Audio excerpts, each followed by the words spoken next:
लिया तो सबको India gate, red fort, Agra का ताजमहल ऐसे बहुत मॉन्यूमेंट्स की याद आती है।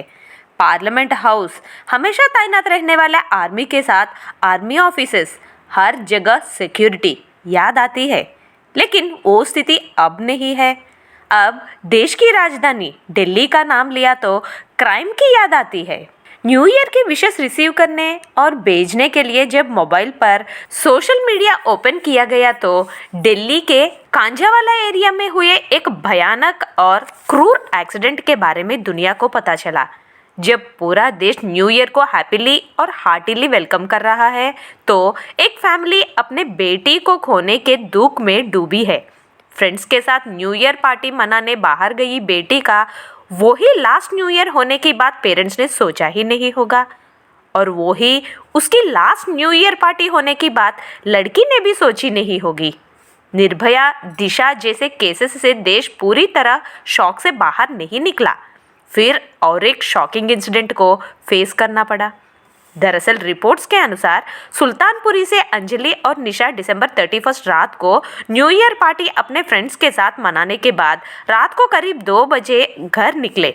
कांजीवाला तक पहुंचने के बाद एक कार ने उनके सामने से आकर 2 व्हीलर पर जा रहे अंजलि और निशा को हिट किया, जिससे निशा रोड साइड गिरकर घायल हुई और अंजलि का पैर लेफ्ट फ्रंट व्हील में फंसने से अंजलि करीब 12 किलोमीटर तक घसीटी गई और उसकी मृत्यु हो गई। निशा का कहना है कि अंजलि थोड़ी नशे में थी और वह हेल्प के लिए चिल्लाने पर भी कार नहीं रोकी गई। कुछ रिपोर्ट्स कहते हैं कि कार में भी सभी ड्रंक थे। गार्डन में बैठे रिटायर्ड अंकल्स के ग्रुप में से एक अंकल अपने ओपिनियन दे रहे हैं कि ड्रिंकिंग हमारे संस्कार नहीं है कहकर वेस्टर्न कल्चर को दूषण करने लगा। लेकिन वेस्टर्न कंट्रीज ने हम इंडियंस को ड्रिंक करने का एडवाइस नहीं दिया।